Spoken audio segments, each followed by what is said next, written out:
Behin batetan, langile bat, Clermont-Ferrandeko ospital batetan, Michelinen ospital batetan jaio zen.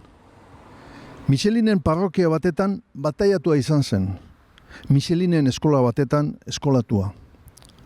Jaunartu ere lehen aldiz, Michelinen parrokian egin zuen.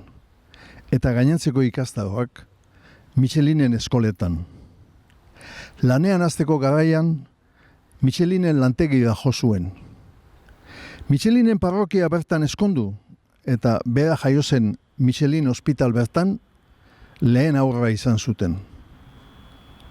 Bere bizia Michelinen menpean zegoela ikusirik, bere semea askatzearren Clermont-Ferrandetik alde egin zuten.